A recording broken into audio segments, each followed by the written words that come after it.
Commander Zelfrax of the Gavarian Fleet Intelligence Division had seen many things in his 47 cycles of military service. He had witnessed 3 intergalactic wars, countless diplomatic incidents, and that one time a Ploxian ambassador accidentally declared war on his own planet during a toast. But nothing, absolutely nothing, could have prepared him for the data file blinking on his hollow screen that morning.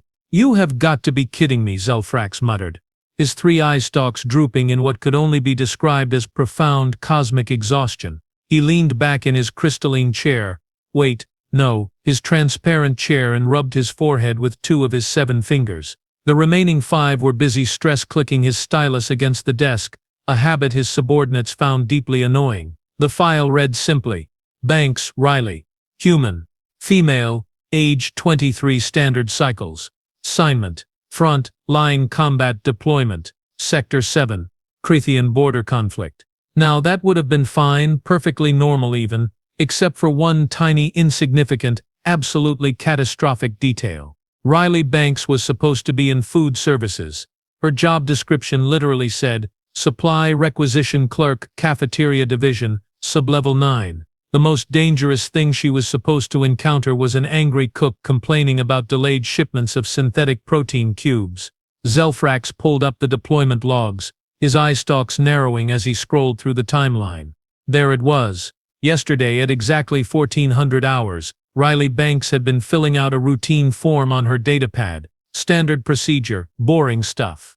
The kind of thing that normally results in more napkins being delivered to the officers' mess hall. But then, oh sweet merciful void, she had pressed the wrong button. Not just any wrong button, mind you. She had somehow, through a combination of human clumsiness and the universe's twisted sense of humor, managed to access the emergency deployment interface, bypass 3 separate security protocols, and voluntarily sign herself up for immediate combat duty on the most dangerous front in the entire sector. How? Zelfrax asked the empty room, his voice rising to a pitch that made his translator chip glitch momentarily. How does someone accidentally volunteer for a war zone? There are 17 confirmation screens. 17. He pulled up the security footage.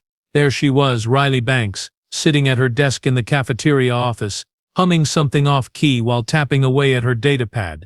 She was clearly trying to order more coffee filters. Her face showed absolutely no concern, no awareness that each tap was bringing her closer to being shipped off to face the Crethean Dominion's finest warriors. Then came the final tap and the screen flashed, Deployment confirmed. Report to Hangar Bay Alpha in 2 hours. The look on her face was priceless. Pure, unfiltered confusion, followed by what Zelfrax could only interpret as mild annoyance, probably because she thought it was another spam notification. He had immediately flagged this to the military council. Of course, surely they would reverse this obviously erroneous deployment. Surely someone with actual authority would step in and prevent this administrative nightmare from becoming an actual literal nightmare. The council's response had arrived within the hour. Paperwork to reverse deployment. 417 forms, 6 separate departmental approvals, estimated processing time, 3 to 6 months. Current war expected to conclude in 4 months. Recommendation, let it play out. Zelfrax had stared at that message for a solid 10 minutes. Let it play out, he repeated slowly, his translator adding extra emphasis to each syllable to properly convey his disbelief. They want to let it play out. Apparently, the council had decided that it was easier to send one untrained human food services clerk into an active war zone than it was to file the correct paperwork to fix the mistake.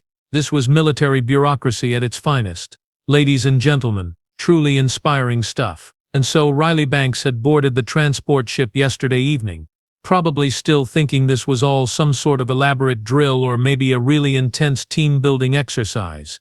By now she would have arrived at Forward Operating Base Talon's Edge, right in the middle of the Crethean conflict zone. Zelfrax pulled up the base commander's contact frequency, already composing his warning message in his head, but then he paused, his fingers hovering over the communication panel. A small, cynical part of his brain whispered a dangerous thought. How bad could one untrained human in a war zone possibly be? He would regret that thought very, very soon. The reports started arriving on day 3, and Zelfrax wished they had not. The first one came from Battalion Commander Thorvik, a grizzled Yendari veteran, with 16 combat citations, and exactly zero tolerance for nonsense. His message opened with a phrase that immediately made Zelfrax's eye stalks twitch. Regarding the human Banks, Riley. Oh no. Initial contact with Crethean raiding party occurred at 0600 hours. Thorvik's report continued, his tone suggesting he was writing this while experiencing a migraine of truly legendary proportions. Standard patrol route. Expected resistance. Everything proceeding normally until we realized the human was missing. Assumed she had been captured or eliminated. Prepared to file casualty report. Zelfrax felt a brief moment of guilt, followed immediately by relief that at least the paperwork would be straightforward. Combat casualty was much easier to process than erroneous deployment. However, the report continued, and Zelfrax's relief evaporated instantly. At 0715 hours, Private Banks emerged from Supply Depot 3, unharmed, eating what appeared to be a ration bar. When questioned about her whereabouts during the firefight, she stated, and I quote, "Oh, was that the loud noises? I thought someone was doing construction. I was hiding in a box because I got lost looking for the bathroom." Zelfrax read that sentence 3 times, then 4.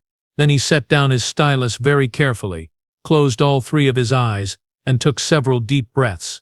She hid in a box during a Crethean raid because she thought it was construction noise. Furthermore, Thorvik's report took on a tone of bewildered frustration. A review of security footage shows that at least 6 Crethean shock troopers passed within 2 meters of her position. They did not detect her presence. The human appeared to be reorganizing ammunition crates while hiding during active combat. Sir, I do not know how to classify this in my after-action report. The attached video file was somehow worse than the description. There was Riley Banks crouched behind a supply crate, completely oblivious to the war happening around her. Every time footsteps approached, she would freeze like some sort of prey animal, holding her breath. The Cretheans, in their heavy combat armor and thermal imaging gear, somehow walked right past her. And then in the gaps between enemy patrols, she was tidying up. What is she doing? Zelfrax whispered to his empty office, watching as Riley moved ammunition boxes around with the focused determination of someone organizing a particularly chaotic closet. She was grouping them by size, then by type, then by... Wait, was that color coordination? By the time the Crethean raiders had retreated, Riley Banks had accidentally reorganized the entire ammunition depot into a system that made actual logical sense. The previous system, which had been designed by a committee of military logistics officers over several months, had somehow been inferior to whatever organizational method was happening inside this human's panic-driven brain. Thorvik's report concluded, the new ammunition arrangement has reduced average retrieval time by 37%. 15 soldiers have requested information about Private Bank's strategic placement techniques. I have no idea how to respond to these requests. Please advise. Zelfrax did not advise. Zelfrax stared at his ceiling for 20 minutes, questioning every life choice that had led him to this moment. The second report arrived 2 days later. Riley had apparently gotten lost again, this time ending up in the vehicle depot during a Crethean bombing run. While everyone else was in the bunkers, she had taken shelter inside a broken transport hauler and, quote, fixed the weird rattling noise that was bothering her. She had somehow repaired a hydraulic system that 3 trained mechanics had declared beyond salvation.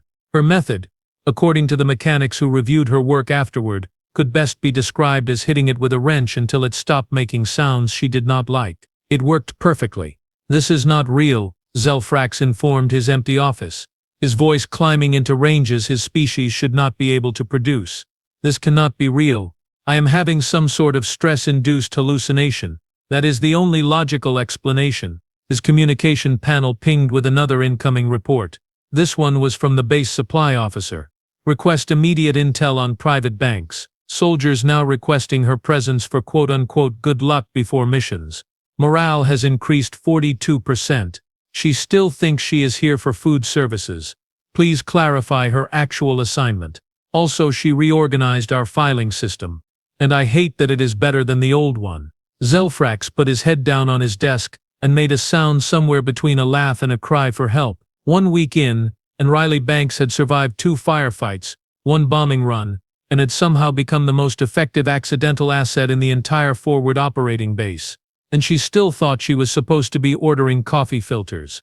Week 2 began with what Zelfrax would later describe as the incident that made me consider early retirement and possibly heavy drinking. The emergency priority message came through at 0400 hours, which was never ever a good sign. Zelfrax rolled out of his rest pod, stumbled to his console and opened the file with the kind of dread usually reserved for surprise tax audits or family reunions. Subject line: Critical Security Breach, Communications Hub Alpha. His eye stalks shot straight up.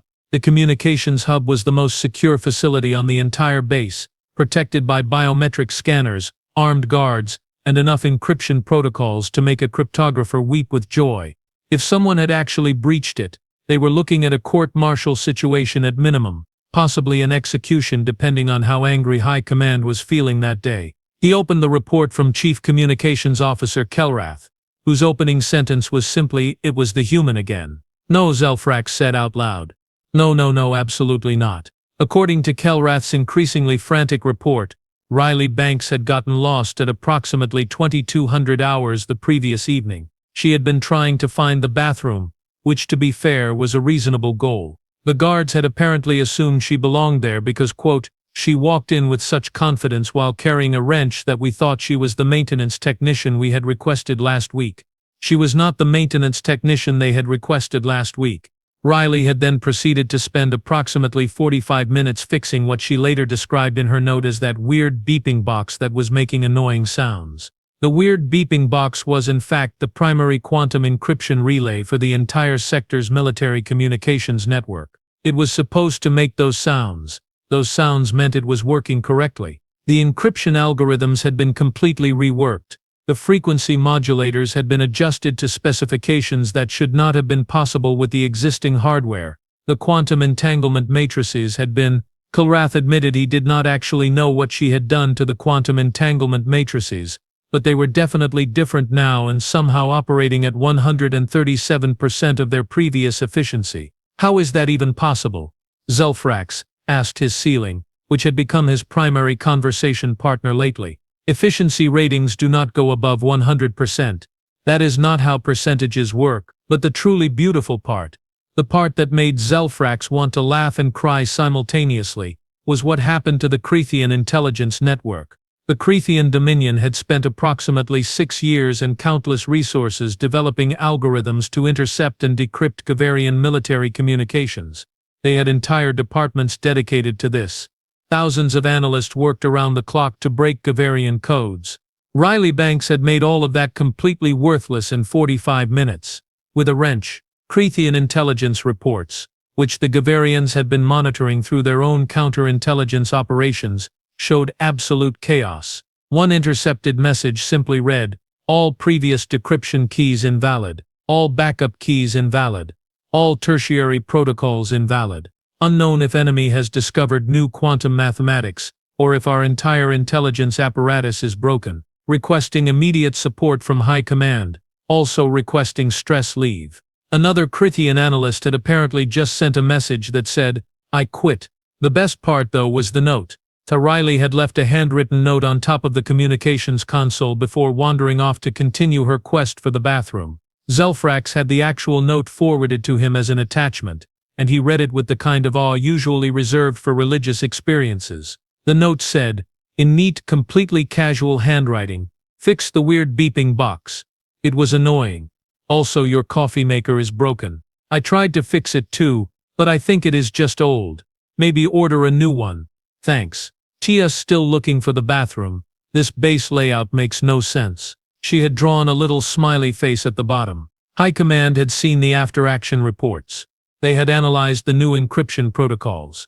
They had reviewed the Creathian intelligence breakdown, and they had come to the only logical conclusion their military minds could produce. This was the work of a tactical genius operating on a level beyond normal comprehension. Fleet Admiral Kryneth himself had sent a priority message to Forward Operating Base Talon's Edge. Whatever experimental training program produced Private Banks, continue it immediately. Promote whoever designed her curriculum. This is exactly the kind of innovative thinking we need in modern warfare. Zelfrax read that message 3 times, then pulled up Riley Banks' actual service record, which still listed her primary skills as inventory management, and makes decent coffee. He started laughing. It began as a small chuckle, then grew into full-body shaking laughter that made his subordinates in the outer office exchange worried glances. He laughed until tears leaked from his eye stalks, until his translator started glitching from his erratic breathing patterns. Somewhere on forward operating base Talon's Edge, Riley Banks had probably found the bathroom by now. She was probably already lost again, wandering into some other restricted area, about to accidentally win the war through sheer unintentional chaos. And High Command thought it was all part of a brilliant strategy. "We are doomed," Zelfrax wheezed between laughs. "We are absolutely wonderfully terrifyingly doomed." The Battle of Sector 9 was supposed to be a turning point in the war. The Crithian Dominion had been planning this offensive for months, assembling 3 full battalions, heavy artillery, orbital support, and enough firepower to level a small moon. Military analysts on both sides agreed this would be the decisive engagement that determined the outcome of the entire conflict. Nobody had factored Riley Banks into their calculations.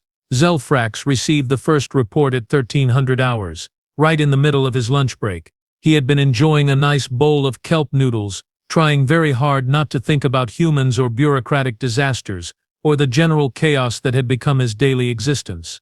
That peaceful moment lasted approximately 4 minutes before his console started screaming with priority alerts.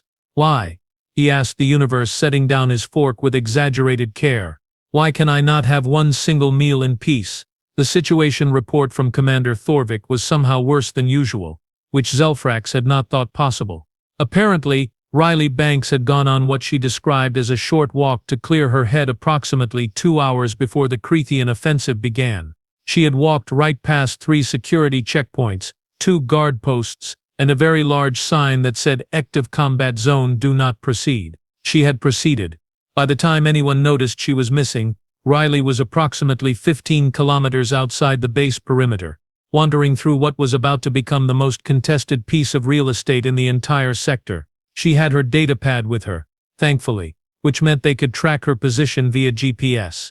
Her position was, unfortunately, directly in the path of the Crithian advance. "Get her out of there," Zelfrax had shouted at his communication officer, his eye stalks vibrating with stress. "Send a retrieval team, send 10 retrieval teams, send whoever is available." But it was too late. The Crithian artillery had already begun their bombardment, and the entire sector had turned into what military strategists politely called an active kill zone, and what everyone else called a really bad place to be standing right now. Zelfrax pulled up the drone footage, watching with mounting horror as Crithian forces advanced on Riley's position. She was standing on a small hill, completely exposed, looking around with the confused expression of someone who had taken a wrong turn on the way to the grocery store. Then, in a moment that would be analyzed by military historians for decades, Riley Banks pulled out her datapad and did something that changed everything. She tried to order lunch. The communication log showed her exact words: "Hi, yeah, I am out here by those big truck things with the loud boom boom sounds, and I am really hungry. Can someone deliver a sandwich? I am at..." She squinted at her datapad, trying to read the GPS coordinates. "North Sector. Grid reference, 479er32 Alpha. Do you guys deliver out here? The food trucks seem really aggressive today." The food trucks were Crithian mobile artillery platforms. The grid reference she had just casually read off was the exact location of the Crithian command center. Her message had gone through the standard communication network, which after her previous repairs was now routing everything through military tactical channels. An automated system, designed to process coordinate information for fire missions, had interpreted her lunch request as a priority target designation. Before anyone could stop it, 3 orbital strike frigates had locked onto those coordinates and fired. Zelfrax watched the drone footage in absolute silence as precision munitions rained down on the Crithian positions. Riley's lunch order had just called in an orbital bombardment with accuracy that would make a veteran forward observer jealous. The Crithian command center vanished in a brilliant flash of light. Secondary explosions rippled through their artillery line. Ammunition depots went up like fireworks. 3 battalions. Gone. Just like that. And Riley Banks, standing on her little hill, had pulled out a ration bar from her pocket and started eating it while watching the explosions with mild interest. "Huh." Her voice came through the communication channel, barely audible over the sound of orbital bombardment. "Guess they are not delivering today. Oh well." She took another bite of her ration bar. completely unbothered by the fact that she was standing in the middle of the largest military engagement of the year.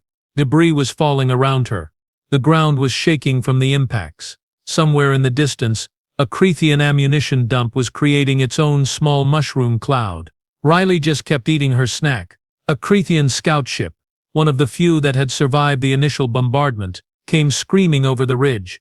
The pilot probably intended to do reconnaissance, to figure out what kind of superweapon had just destroyed their entire offensive. Instead, he found a human female, standing alone on a hill, casually waving at him while holding a half-eaten ration bar. She waved at a hostile scout ship, like she was greeting a neighbor. The intercepted communication from that scout pilot would become legendary in Creathian military circles.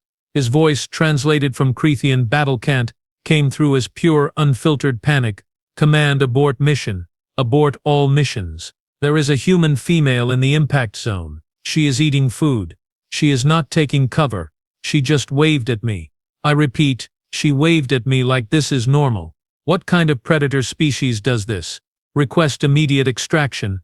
I did not sign up for this psychological warfare. The scout ship had retreated at maximum velocity, probably violating several laws of physics in the process. Zelfrax replayed that last part 5 times. Each viewing was more surreal than the last. She waved, he said slowly, his voice taking on the kind of calm that came right before a complete mental breakdown. At an enemy scout ship, during an orbital bombardment, while eating a snack, his assistant, a young Porvelian named Crix, had the misfortune of being in the office at that moment. Sir, should we send a retrieval team?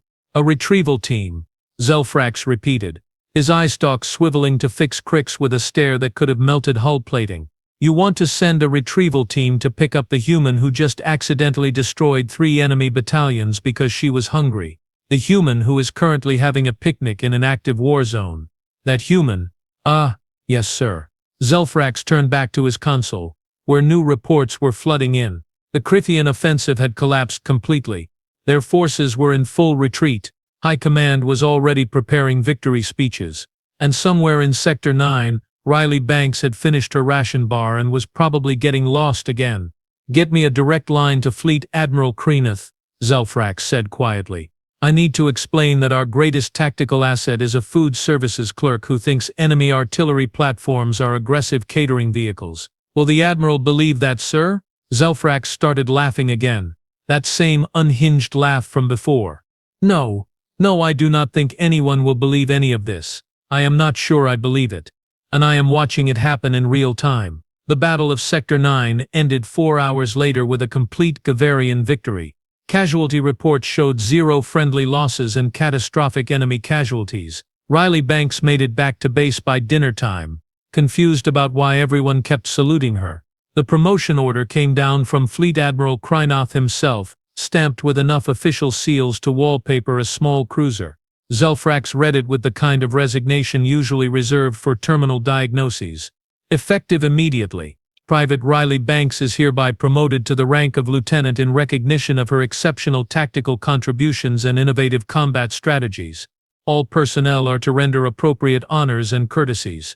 She does not know what a tactical contribution is, Zelfrax informed the empty air around him, which had become his most reliable conversation partner. She thinks tactics are small breath mints. But orders were orders, and so the new uniform had been prepared, properly sized, with shiny lieutenant bars that probably cost more than Riley's entire monthly salary back when she was ordering coffee filters. The uniform officer had delivered it to her quarters personally, along with a formal congratulations letter. Riley's response, according to the duty logs, had been, "Oh thanks. The laundry must have mixed up my stuff with someone else's. These bars are pretty though. Are they magnets?" She wore the uniform. She just thought someone else's laundry had accidentally ended up in her locker. The real problems started 2 days later when Riley, still wandering around the base trying to locate various facilities, stumbled into a tactical planning session. The senior officers had assumed she was there for the briefing, what with the lieutenant bars on her collar and everything. Riley had assumed it was some sort of community meeting, possibly about the cafeteria menu. Captain Vorn had been presenting an assault plan on a heavily fortified Creathian position. Standard military doctrine, complex flanking maneuvers, estimated 40% casualties. Very grim stuff.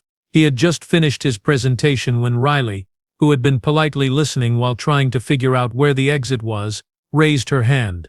Yes, Lieutenant Banks. Vorn had said, probably expecting some brilliant tactical insight. Sorry. This might be a dumb question. Riley began, and Zelfrax knew from reading the reports that this was never ever followed by anything good. But why don't we just go around the big scary guns? Like there is a lot of empty space on the sides there. Could we not just walk around them? There was a long silence in the briefing room. The terrain is difficult on the flanks, Vern explained slowly, probably wondering if this was some kind of test. Our heavy vehicles cannot traverse it. Oh, Riley said, nodding. What if we just did not bring the heavy vehicles then? Like just people walking. The guns seem to be pointing forward, so if we are on the sides they cannot shoot us. Right. Another long silence. That is, Vorn paused, his translators struggling to process what was happening. That is actually, Lieutenant Banks, that is brilliant. It is? Riley looked genuinely confused. I mean, it just seems like common sense. If the shooty things point that way, you do not stand that way. The flanking assault happened 3 days later. No heavy vehicles, just infantry moving through terrain the Creathians had assumed was impassable. 0 casualties. The fortified position fell in 47 minutes. High Command immediately updated standard doctrine to include Banks Maneuver Alpha in all tactical training materials. Riley still did not know she had done anything special. Zelfrax started receiving interview requests from other base commanders, all wanting to understand how Riley's mind worked. He dutifully scheduled calls, if only because the conversations were universally hilarious and terrifying. Commander Thex from Firebase Vendril reported that Riley had suggested they just ask nicely before attacking an enemy supply depot. When Thex explained that asking nicely was not standard military procedure, Riley had shrugged and said, well, they are probably just doing their jobs too, right? Maybe they will leave if we say please. The enemy supply depot had in fact surrendered after a single warning broadcast. Apparently the Creathian supply clerks had been conscripted against their will and were thrilled at the opportunity to defect. Nobody had thought to just ask them before. Colonel Zarvix recounted the time. Riley looked at a complicated siege scenario and said, have we tried turning off their power? They probably have a generator somewhere. Generators are usually loud and outside. The generator had been exactly where Riley suggested a loud outside thing would be. The siege ended in 4 hours instead of 4 weeks. She does not think like a soldier, Zorix told Zelfrax during their call, his voice a mixture of awe and existential confusion. She thinks like a normal person, and somehow that is more effective than decades of military training. How is that possible? I have stopped asking how things are possible, Zelfrax replied, rubbing his eye stalks. Now I just document the chaos and try not to think too hard about the philosophical implications. Captain Yendris had perhaps the best summary. Lieutenant Banks approached me yesterday and said, quote, I have been thinking, and this might sound weird, but what if we just did not stand where the enemies can see us? She has reinvented camouflage doctrine from first principles because it seemed logical to her. By the end of week 3, Riley Banks had accidentally revolutionized 7 different aspects of military strategy, been nominated for 4 medals she did not know existed, and had finally found the bathroom she had been looking for since day 1. How is she doing, personally? Zelfrax asked Commander Thorvik during one of their daily update calls, which had become a strange form of therapy for both of them. She seems happy, Thorvik replied, sounding exhausted.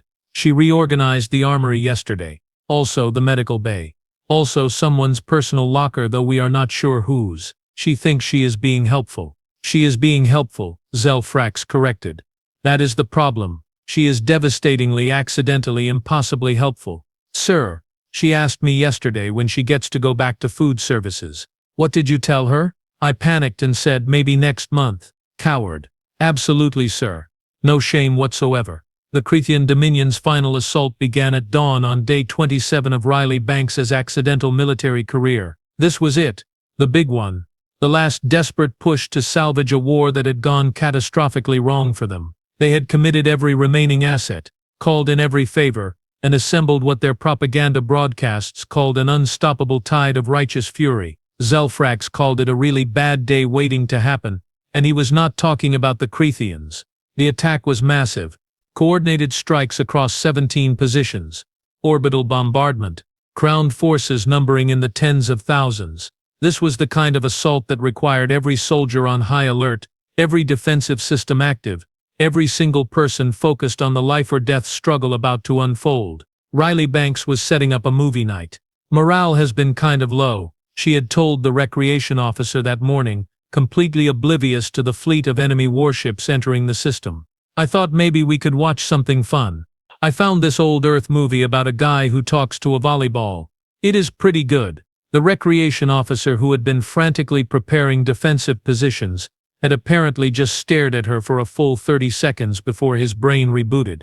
Then, because nobody had yet figured out how to say no to Lieutenant Banks without reality itself collapsing into recursive paradox, he had given her access to the base-wide speaker system. This was, in retrospect, a mistake of cosmic proportions. Riley had set up the projector in the main hangar, arranged approximately 400 chairs she had borrowed from various parts of the base, and was now working on the refreshments. Specifically, she was making popcorn. A lot of popcorn. An unreasonable amount of popcorn. The microwave she was using was unfortunately right next to the communication relay she had fixed 2 weeks earlier, and when Riley plugged in her portable speaker system to test the audio levels, something magical and terrible happened.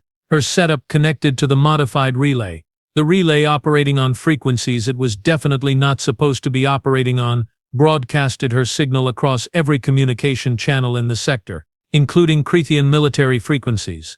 Zelfrax was monitoring the enemy communications when it happened. One moment he was listening to Crethean battle coordinators calling out attack vectors in their clipped-efficient military language. The next moment static crackled across the channel, followed by a sound that would haunt his nightmares for years to come. Riley Banks was humming. She was humming off-key, in no particular rhythm, while waiting for the popcorn to finish. It was the kind of absent-minded humming people do when they are alone and thinking about nothing in particular. Except Riley was not alone. She was being broadcast to every Crethean ship, tank, and infantry unit in the entire sector. "What is that noise?" a Crethean squadron leader demanded over the command channel, his translator conveying deep confusion. "Unknown, sir. It is coming through on all frequencies. We cannot block it." The humming continued, occasionally interrupted by Riley talking to herself. "Come on, popcorn. You can do it. Wait, is this thing on? Testing. Testing. La la la. Okay. Volume seems good." Then came the microwave sounds, the rhythmic beeping, the mechanical whirring, and underneath it all, Riley's continued off-key humming, now accompanied by what sounded like her rummaging through cabinets looking for butter. "Command. Requesting clarification." Another Crethean officer shouted over the channels. "Is this some form of human psychological warfare? What are these sounds? What do they mean?" Zelfrax leaned closer to his console, listening in horrified fascination as the Crethean command structure began to fracture in real time. "Analysis suggests audio pattern is random," a Crethean intelligence officer reported. "No discernible message. Possible acoustic weapon designed to induce confusion. The human is just making snacks," Zelfrax whispered to nobody. "She is just making snacks and humming.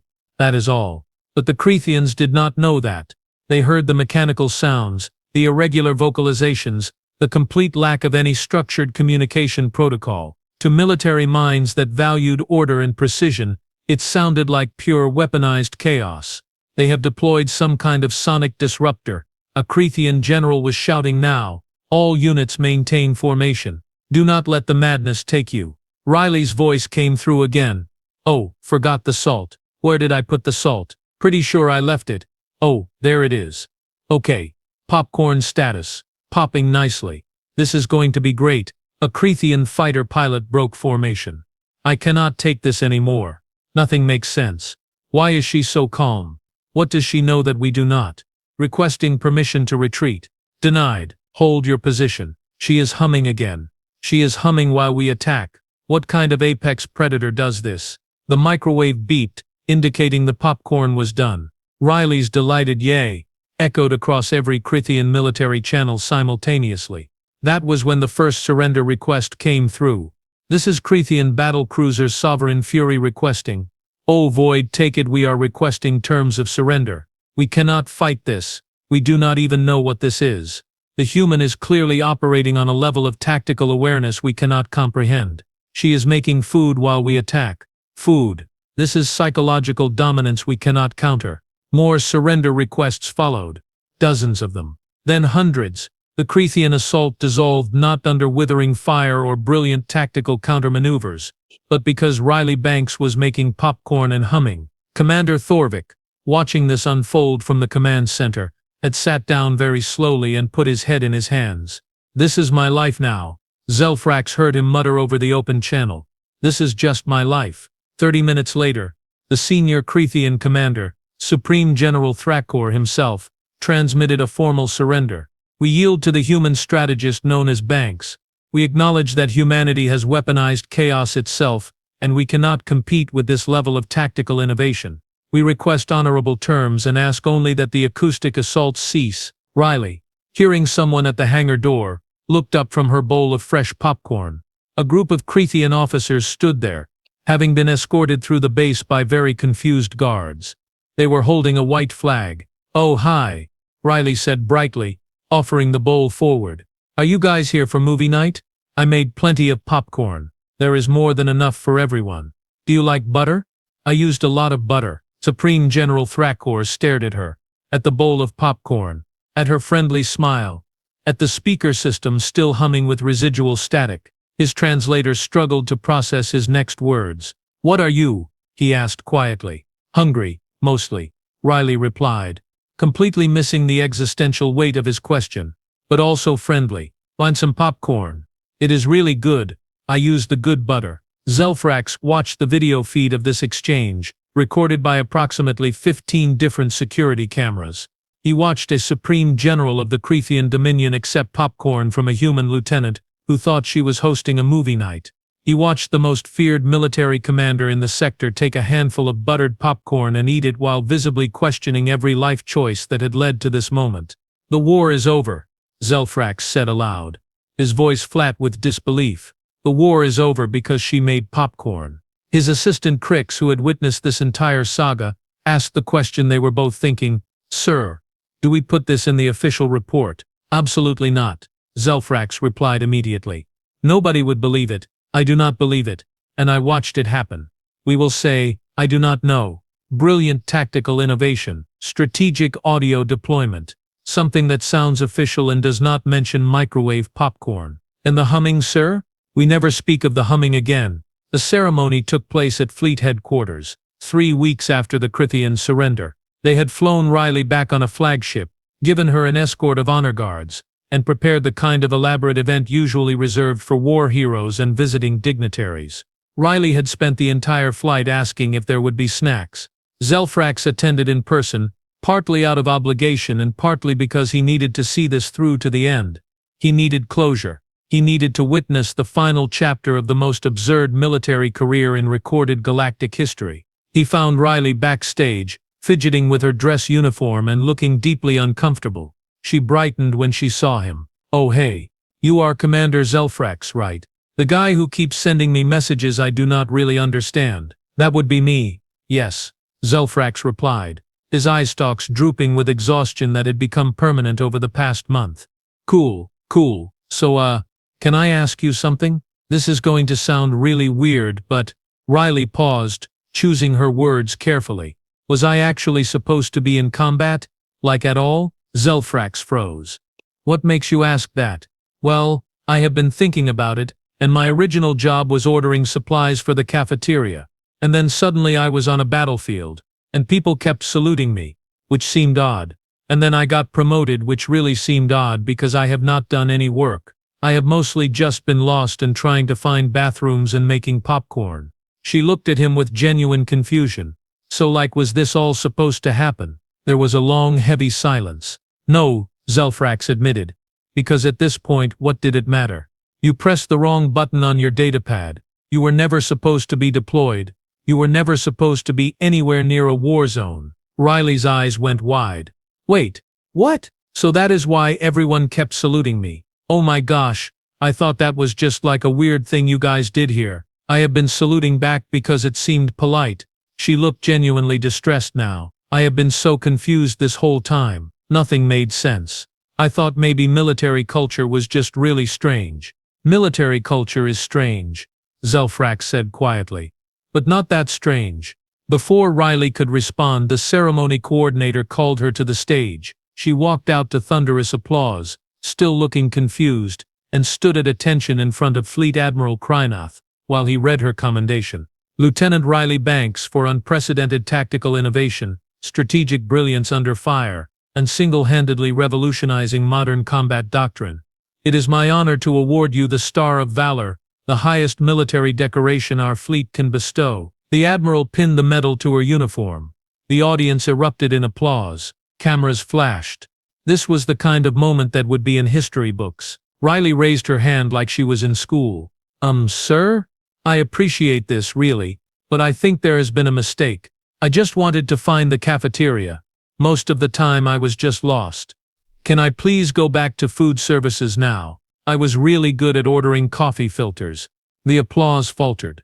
Admiral Krynoth stared at her. The entire assembled command staff stared at her. Lieutenant Banks, the Admiral said slowly. You ended a war. I made popcorn, sir. You revolutionized tactical doctrine across 7 different combat disciplines. I just suggested going around the scary things, sir. You single-handedly destroyed 3 enemy battalions. I was trying to order a sandwich, sir. The Admiral looked at Zelfrax, who had moved to stand at the side of the stage. Zelfrax looked back with an expression that clearly said, I tried to warn everyone. Nobody listened. This is what we deserve. Lieutenant Banks, Admiral Krynoth said finally, his voice taking on the tone of someone who had accepted that reality was no longer following logical rules. You are our most effective strategic asset. Reassignment to food services is denied. You will remain in your current position. But I do not know what my current position is, sir. Neither do we, Lieutenant. Neither do we. The ceremony concluded with Riley receiving her medal, a promotion to captain that she definitely did not understand, and a personal commendation from the Galactic Council. She spent the entire reception afterward asking people where the bathrooms were. Later that evening, back in his office, Zelfrax updated Riley Banks' service record one final time. He stared at the screen for a long moment, his fingers hovering over the keyboard, trying to find words that could possibly capture what had happened. Finally, he typed status, unintentional strategic asset. Handle with extreme care. Main care, do not deploy again under any circumstances, but also never let her leave. Classification human, threat level maximum, but friendly. Notes, she just wants to work in food services. We cannot let her. Not because we are cruel, but because the moment we look away, she will accidentally conquer something. Recommend keeping her happy, well-fed and pointed in generally helpful directions. May the void have mercy on us all. He saved the file, leaned back in his chair, and allowed himself one long, exhausted laugh. Somewhere in the headquarters building, Riley Banks was reorganizing the supply closet because it bothered her how messy it was. Completely unaware that she had become the most decorated and feared human in the entire Gavarian fleet. And honestly, Zelfrax thought, that was probably for the best. The day Riley Banks realized what she was actually capable of was the day the entire galaxy needed to start worrying. Until then he would just keep updating her file, documenting the chaos, and hoping that humanity never ever figured out how to train more people like her. Because if humans could do all this by accident, he did not want to know what they could do on purpose.